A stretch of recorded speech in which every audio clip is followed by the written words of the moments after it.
हाय, hello, नमस्कार. माझ्या मनारेच्या या आजच्या ताज्या भागात मी अंकिता आणि मी श्रद्धा. तुम्हा सगळ्यांचं खूप मनापासून स्वागत करतो.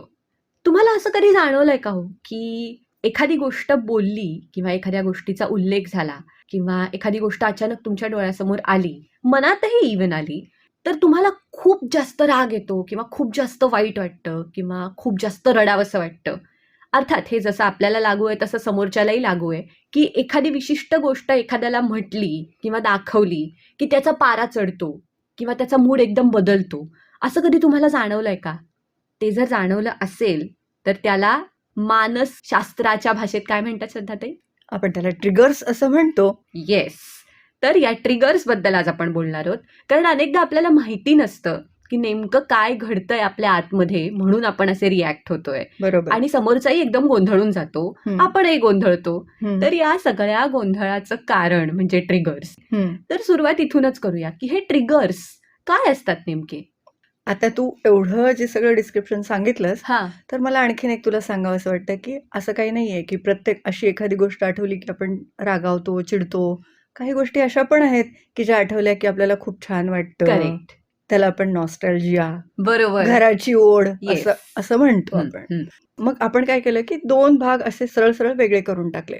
एक आहेत ट्रिगर्स, हा, जे आपल्या निगेटिव्ह इमोशन्स बरोबर. किंवा नकारात्मक त्रास देणाऱ्या आठवणी पुन्हा एकदा आपल्या तळात ज्या बुडून बसलेल्या आहेत त्या परत बाहेर आणतात. करेक्ट. आणि दुसरे मी जे म्हणाले की काही चांगले पण असतात ट्रिगर्स, जे आपल्या चांगल्या आठवणी, चांगल्या गोष्टी, घटना आठवण करून देतात. बरोबर. अशा दोन्ही प्रकारचे असतात.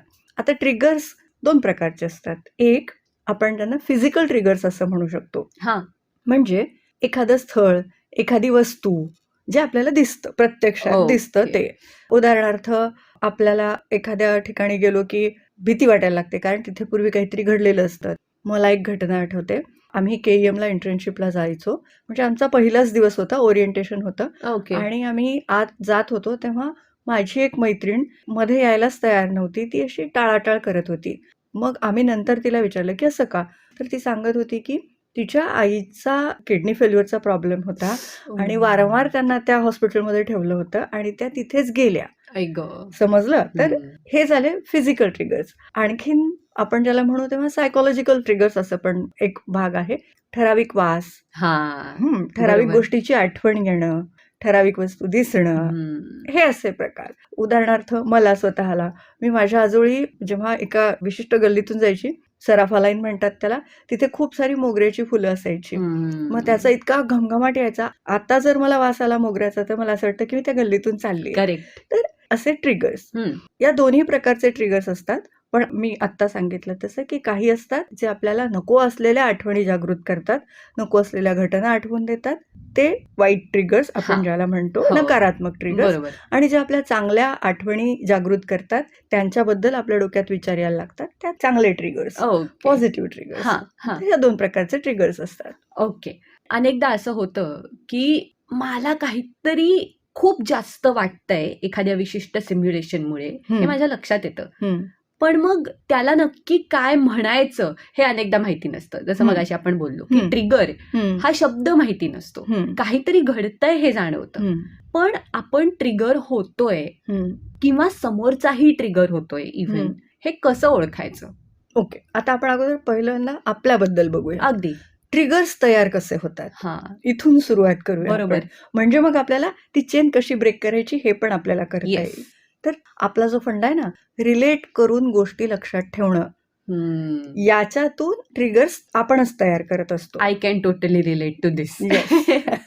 म्हणजे आपण काय करतो की एखादी वाईट घटना घडली तेव्हा काय काय झालं होतं. बरोबर. जसं माझ्या मैत्रिणीच्या उदाहरणाबाबतीत, तिने काय लक्षात ठेवलं की आपली आई या हॉस्पिटलमध्ये नेहमी नेहमी यायची, म्हणून तिने आईच्या जाण्याचा संबंध लावला कशाशी? हॉस्पिटलशी.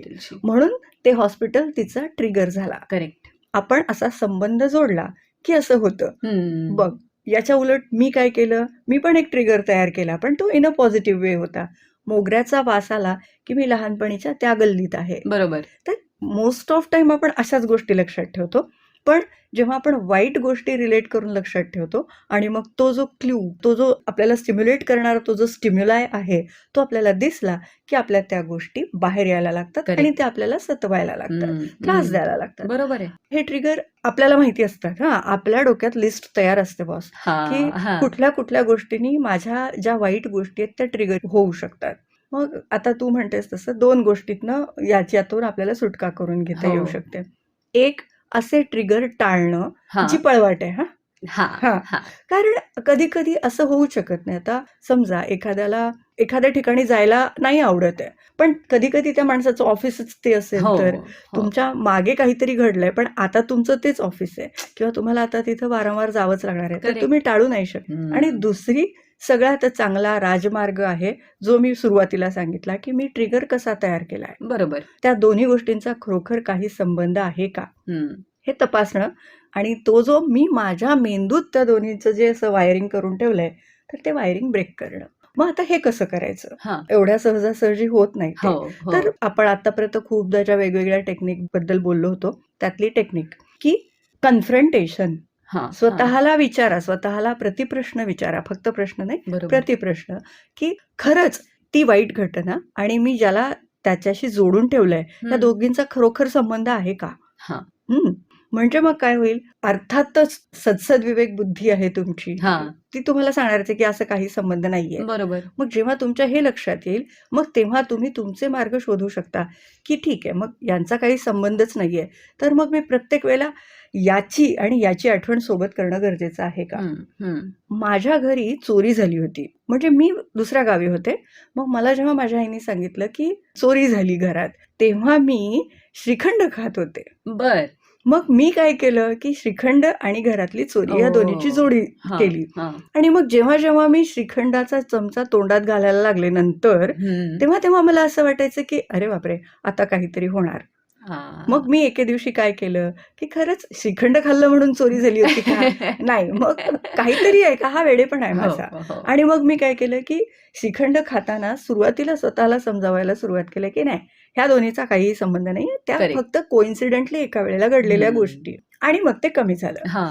मग आता ही प्रत्येकाची मेथड वेगळी असू शकते. हम्म. एवढ्या सहजासहजी घडत नाही. पण बरोबर. प्रत्येक वेळेला तुम्ही त्या स्टिम्युलाय आणि त्या घटनेची जो ट्रिगर म्हणून तुम्ही ठरवलाय, त्याला कसं विसरायचं, त्याचं बॉन्डिंग, ते बॉन्डिंग कसं तोडायचं, हा याचा विचार तुम्ही केला पाहिजे स्वतः. आणि त्याची प्रॅक्टिस 4-5 वेळेला झाल्यावर ते तुटणार आहे. बरोबर. पुढच्या वेळेला मला कमी तीव्रतेने जाणवेल, त्याच्या पुढच्या वेळेला आणखीन कमी तीव्रतेने बरोबर. जाणवेल. सेन्सिटायझेशन नावाची जी गोष्ट असते, ती हम्म. हळूहळू होत राहील आणि मग काही दिवसानंतर हा स्टिम्युलाय तुम्हाला ट्रिगर करणार नाही. ओके. आता आपण हे बघितलं, की ट्रिगरवर कसं काम करायचं. हम्म. पण हे एक लांब चालणारी, बरेच दिवस बरोबर. चालणारी प्रोसेस आहे. बरोबर. पण मग कधी-कधी असं होतं, की आपल्याला आपल्या मैत्रिणी किंवा काही कारणाने आपल्याला कोणीतरी त्या ट्रिगरच्या तिथे पोहोचवतं हो आणि हो आपण सटकतो. लिटरली. हां. मग त्यावेळेला काय करायचं? हां. हा अगदी महत्त्वाचा प्रश्न आहे. हो हो कारण हे करायला आपल्याला वेळ लागत असतो. हा तर जेव्हा असे ट्रिगर होतात, तेव्हा काय करायचं? तर तुम्ही अवेअर असलं पाहिजे. Exactly. त्यावेळेला सगळ्यात महत्त्वाची गोष्ट आहे, की ती जी परिस्थिती आहे, तिथून तुम्ही थोडेसे बाजूला व्हा हम्म. आणि डीप ब्रीथिंग करा आणि माइंडफुलनेस ज्याला म्हणतात, तेव्हा विचार करा, की खरंच मी एवढी स्ट्रॉंग रिॲक्शन देणं गरजेचं आहे का? ओके. सगळ्यात अगोदर डीप ब्रीथिंग. डीप ब्रीथ केलं तरच तुम्हाला ऑक्सिजन मिळेल आणि तुम्ही जे काही वर चढलाय. हा डॉक्टर आनंद नाडकर्णी ते ना खूप चांगलं सांगतात. ते काय म्हणतात माहितीये का, की आपला मूड म्हणजे लिफ्ट असते. ओ तर ते म्हणतात, की ही अशी लिफ्ट आहे, की जी बेसमेंटमध्ये पण जाते. करेक्ट. मग आपण काय करतो, की आपली लिफ्ट असं काही झालं, की आपण लगेचच 5व्या-6व्या मजल्यावर जातो. मग हे डीप ब्रीथ केलं, की आपली लिफ्ट कायम जमिनीवर असली पाहिजे. बेसमेंटमध्ये पण चालत नाही. मग हो. आपण काही करणार नाही. मग जेव्हा तुम्ही डीप ब्रीथिंग करता, तेव्हा तुमचं हे जे असं चढलेलं असतं ना सगळं, तुमचा टेम्परामेंट खूप बरोबर. उंच गेलेला असतो आणि मग तुम्हाला आपण जेव्हा भावनांच्या खूप तीव्रतेने आपल्याला कुठलीही भावना जाणवते, तेव्हा ना आपलं टनल व्हिजन झालेलं असतं. टनल व्हिजन म्हणजे काय? तर आपल्याला इकडचे काहीच ऑप्शन्स दिसत नसतात. करेक्ट. कुठलीही भावना हो चांगली वाईट अगदी अगदी. भावना आहेत. आपण त्यांचं क्लासिफिकेशन केलेलं आहे. मग जेव्हा आपण त्या भावनेच्या पीक लेव्हलवरून थोड्याशा नॉर्मल लेव्हलला येतो, तेव्हा आपल्याला कळतं आणि हे करण्यासाठी डीप ब्रीदिंग फार गरजेचं आहे. जेव्हा आपल्याला आपला भावनांचा आवेग अनावर होतो तेव्हा नेहमी डीप ब्रीदिंग करावं. करेक्ट. ऑक्सिजन लेवल वाढली की मग हळूहळू आपण जे पॅनिक झालेले हो असतो हो. ती लेवल नॉर्मल होते आणि मग आपल्याला काहीतरी सुचतं. म्हणून जेव्हा ट्रिगर्स तुमच्या समोर येतील आणि तुम्हाला त्याचं स्टिम्युलेशन मिळेल आणि तुम्ही त्याला रिॲक्ट व्हायला लागाल, हा. अशा वेळेला तुम्ही ट्रिगर पासून थोडेसे लांब जा, ओके. डीप ब्रीदिंग करा आणि समोरच्या माणसाला कल्पना द्या की हा माझा इश्यू आहे. भले तुम्ही प्रत्येकाला अगदी डिस्क्रिप्टिव्हली बोलू नका, पण त्याला ऍटलिस्ट सांगा की मला ही परिस्थिती हाताळता येत नाहीये, मी जराशी बाहेर जाते. म्हणजे त्या माणसाला कळेल की तुमचं वागणं वियर्ड नाहीये, तुम्हाला हे जमत नाहीये. हा हा. सो तुम्ही या प्रकारे त्या क्षणी रिॲक्ट करू शकता करेक्ट. आणि स्वतःला सांभाळू शकता. आणि मग तुम्ही मी अगोदर जो मार्ग सांगितलाय की ट्रिगर आणि त्याचा तो जो आपण स्टिम्युलाई याचा जो हो. बॉन्ड तयार केलाय तो ब्रेक करणं, हे काम तुम्ही करू शकता. ओके. आता समोरच्याचं सटकलं तर काय करेक्ट. करायचं? तर मला असं वाटतं की माणसाने नेहमी समोरचा माणूस जो बोलतोय त्याचा अर्थ काढावा, शब्दांच्या पलीकडले अर्थ काढायला जाऊ नये.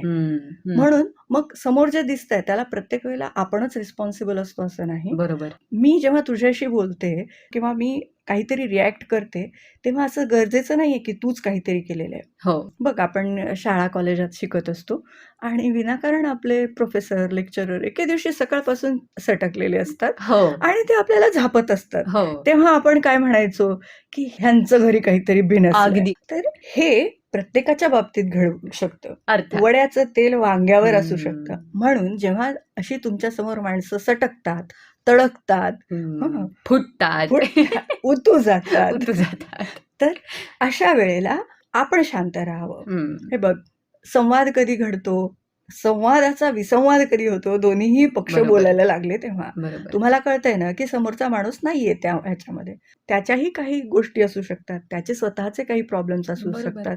असं जर कोणी झालं तर मग त्यावेळेलाही तुम्ही त्याच्यापासून लांब जा. म्हणजे तो आणखीन तुमच्यावर त्याच्यामधनं निघणारा जो ज्वालामुखी आहे तो तुमच्यावर उतरणार नाही तो बरोबर. माणूस. तर बरोबर. अशा प्रकारे आपण ही सिच्युएशन फार चांगल्या प्रकारे सांभाळू शकतो. पण त्याच वेळेला कॉन्शियसली या गोष्टीचाही विचार करा की तुमचे जे ट्रिगर्स आहेत ते फिजिकल आहेत का सायकोलॉजिकल आहेत. दोन्हीही गोष्टींचा विचार करणं तितकंच गरजेचं आहे. आपण ज्याला इन्साइट म्हणतो, हा. अंतर्दृष्टी, की मी अशी का वागले, माझ्याकडून असं का घडलं, या गोष्टीची जेव्हा तुम्ही रोज संध्याकाळी विचार करायला लागाल तेव्हा तुम्हाला कळेल की हा तो ट्रिगर आहे आणि याच्यावर काम करायला पाहिजे. तोवर तुमच्या लक्षातच येणार नाही. बरोबर. मग तुम्ही प्रत्येक वेळेला असंच वागत राहणार. ज्यांना बदलायचं आहे खरंच त्या लोकांना ही अंतर्दृष्टी येते आणि ते लोक बदलतात. आणि काही माणसं असतात की आपले ट्रिगर्स वेपन म्हणून वापरत असतात दुसऱ्यांच्यावर. त्यांच्या बाबतीत काही नाही होऊ शकत. मला एक पटकन घटना आठवली. माझी एक खूप जवळची व्यक्ती, समहाऊ त्या दिवशी काहीतरी गणलं आणि त्या माझ्यावरती खूप मोठ्या आवाजात ती व्यक्ती ओरडली. आणि ओरडारडा हा काही फार मोठा इश्यू नसतो, पण त्या दिवशी मी इतकी ट्रिगर झाले की मी सरळ घरी गेले आणि मग मी शांत बसले आणि मग मला इतकं रडू आलं की मग मी 5 मिनिटं शांतपणे रडले आणि मग मी परत आले. आणि नंतर माझ्या असं लक्षात आलं, मला आठवतंय आपलंही बोलणं त्या दिवशी झालं होतं की कुठल्या तरी मागे घडलेल्या घटनेशी समहाऊ माझ्या डोक्यानं ते त्याचं लिंक केलं होतं आणि त्याच्यातनं येणारी जी न भरलेली जखम होती म्हणू आपण, त्याच्यातनं ते रिॲक्ट होत होतं. बरोबर. आणि तुम्हीच मला आठवतंय मला सांगितलं होतं की ह्या दोन्हीतला बॉन्ड जोपर्यंत तू ब्रेक करत नाहीस, की ती व्यक्ती तेव्हा ओरडली, त्यावेळची परिस्थिती वेगळी होती, ती व्यक्ती मुळात वेगळी होती, त्यावेळची तू वेगळी होतीस आणि आता जे काही घडलंय त्याचा त्याच्याशी काही संबंध नाहीये. तेव्हा मला आठवतंय मी शांत झाले थोडीशी आणि त्याच्या दुसऱ्या दिवशी आपण 2 एपिसोड पण रेकॉर्ड केले होते. बरोबर. हे मी तेच म्हणते ना की ट्रिगर फक्त ती एकच घटना आठवून देत नाही. ट्रिगर्स असे असतात, 1 अधिक 1 करतच नाही आपण. एकापुढे एक लिहित जातो आणि मग ती संख्या 1, 2, 3 अशी न होता 1, 11, 111 अशी वाढायला लागते. आणि मग त्यांची तीव्रता वाढते आणि मग ते ट्रिगर तितके जास्त त्रास द्यायला लागतात. तेव्हा पण असंच झालं होतं. कळलं? म्हणजे मग एका वेळेला किती घटना झाल्या तेवढ्या वाढतात आणि मग ते अनबिअरेबल होतं. मोती कसा तयार होतो, तर एक छोटासा खडा, मग त्याच्यावर एक लेयर, दुसरा लेयर, तिसरा लेयर आणि मग तो तेवढा टणक होतो. हो. आपण आपल्या निगेटिव्ह इमोशन्सचं पण असंच करतो. त्याला मध्ये ठेवतो आणि मग त्या बोचू नये म्हणून आपण त्याच्यावर एवढे लेयर चढवत जातो हां, हां. आणि मग तो मोती मोठा तर होतोच होतो, पण तो खूप टणक पण होतो. करेक्ट. आणि मग ते आपण बाळगायला लागतो हो, सोबत. हो. ते आपण जोपर्यंत ते फोडून बाहेर नाही टाकणार, तोपर्यंत ते आपल्याला त्रास देत राहणार. बरोबर. भलेही तो मोती असला, तरी पण तो आहे ना, नको हां. तिथे आपल्या आहे. आत, आपल्या मनात, आपल्या मर्मात असा तो रुतून बसलेला आहे ना, तर तो तुम्हाला त्रास देणार. शेवटचा प्रश्न विचारते श्रद्धाताई, की जेव्हा हे सगळं घडतं, ती इतकी क्विक प्रक्रिया असते, की इतकं सगळं त्यावेळेला डोक्यात येणं अशक्य आहे. की म्हणजे तुम्ही मला काहीतरी बोललात, त्याचा कुठेतरी संबंध मी जोडला आणि मग मी ट्रिगर झाले. त्या वेळेला असे काही इंडिकेटर्स आपल्याला सांगता येतील का, की हे त्या दिशेनं जातंय, जिथे मी स्वतःला थांबवायची गरज आहे आणि तुम्ही मगाशी म्हणालात तसं, की त्या सिच्युएशनपासून मी थोडा वेळ दूर जाण्याची गरज आहे? हो, जाणवतं की आपल्याला. आपल्याला जाणवत असतं. हे बघ, आपल्याला ना मला नको असलेलं, माझ्या शरीराला, माझ्या मनाला त्रास देणारं घडतंय, हे आपल्याला सगळ्यांना जाणवत असतं हां, बरं हां, का. हां. फक्त ना आपण त्याच्याकडे लक्ष देत नसतो. एक्झॅक्टली. बघ, आता आपल्याला जाणवत असतं बरं का, की आता मी सटकायला लागले, समोरचा आता माझ्या डोक्यात जायला लागलं. हो. हे आपल्याला जाणवायला लागलेलं असतं. पण ना आपल्याला स्वतःला थांबवायचं नसतं म्हणून आपण बरसत असतो. हो.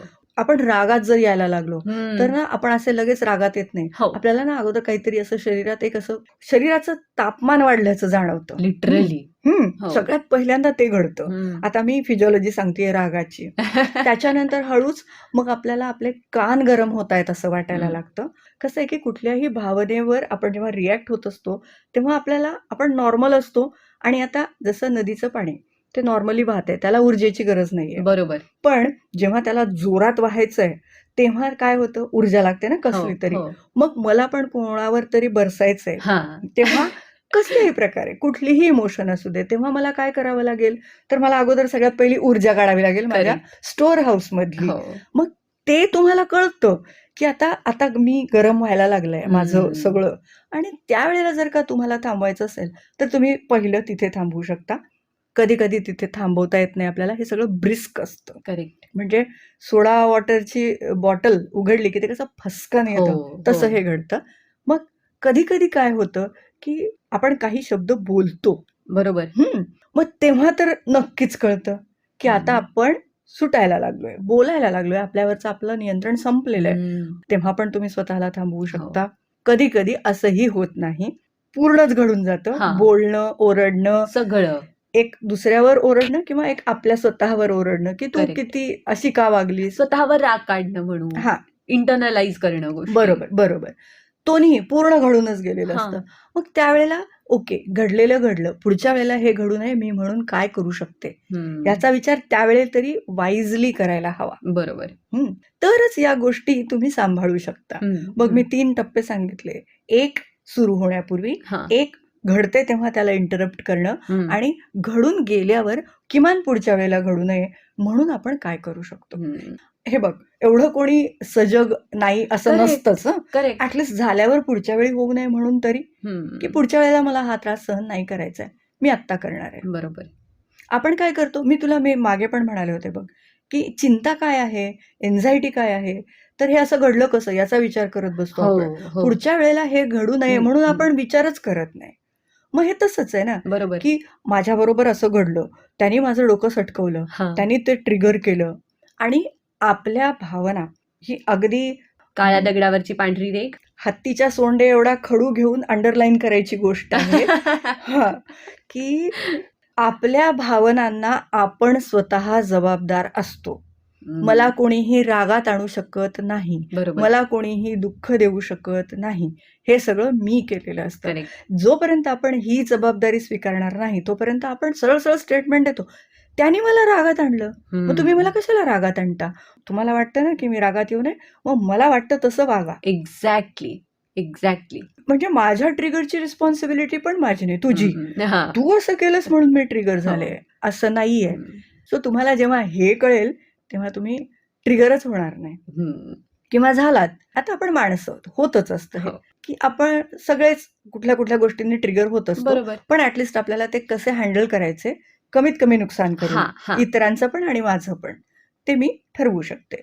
कारण ट्रिगर झालं की आपण समोरच्या बरोबर काहीतरी वाद घालतो, मग त्यालाही त्याचा राग हो येतो, हो वाईट वाटतं आपल्यालाही, मग आपला दिवस खराब होतो, कामात लक्ष लागत नाही आणि आणखीन एक ट्रिगर मिळतो की यानी असं केलं म्हणून मी अशी झाले होते, हा हो दिसला माझ्या डोक्यात, आता उद्या दिसला की परत माझं डोकं खराब हो होणार माझ्या आहे. डोक्यात जातो तो. सो हे असं ट्रिगरचं गणित आहे. म्हणून मला असं वाटतं की ट्रिगर्सच फक्त लक्षात ठेवू नयेत, तर हे जे नॉस्टॅल्जिया आपण जे म्हणतो हा ते हा पण ट्रिगरचेच भावंड आहेत. हो तर ट्रिगर्स कमी करून नॉस्टॅल्जिक गोष्टी वाढवण्याकडे जर आपण लक्ष द्यावं, हा म्हणजे आपल्याला ट्रिगर्स त्रास नाही देणार आहेत. करेक्ट. आणि मला आठवते श्रद्धाताई, आपण शेवटच्या भागात या मुद्द्याविषयी बोललो होतो की बोलत राहा. हं, म्हणजे मगाशी जो मी किस्सा सांगितला हं, की त्या व्यक्तीनं माझ्यावर आवाज चढवला हं, आणि हं, एव्हरीथिंग हं, दॅट फॉलोड, हं, त्या दिवशी संध्याकाळी तीच व्यक्ती माझ्याकडे आली हं, स्वतःहून हं. आणि हे की जे झालं ते व्हायला नको होतं, आपण असं नको करायला ह्याच्या पुढे. हां.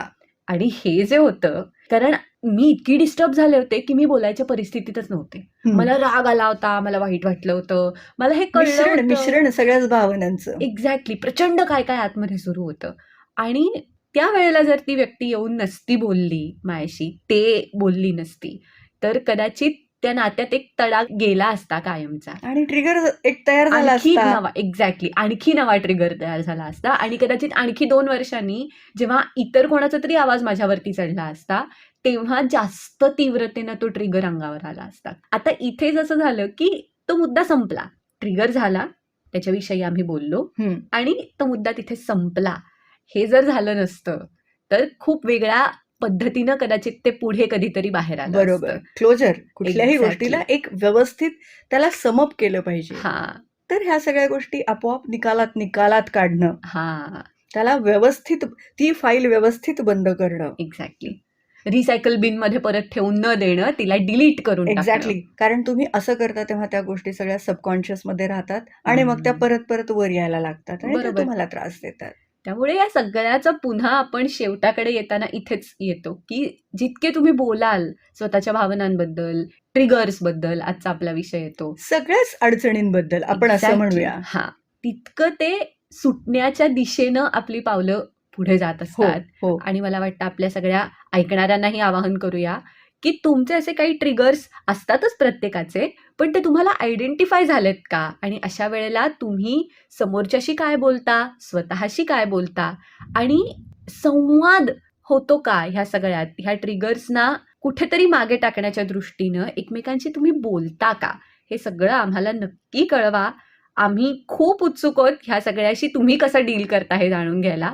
कारण जसं आम्ही बडबड करत असतो, तशा तुमच्या येणाऱ्या प्रतिक्रियांमधनं आम्ही खूप शिकत असतो. आम्हाला नवीन नवीन विषय पॉडकास्टसाठी मिळत असतात. बरोबर. त्यामुळे तुमचे हे सगळे अनुभव, तुमचे हे सगळे प्रवास आमच्यापर्यंत नक्की पोहोचवा.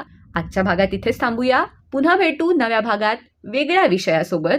तोपर्यंत नमस्कार.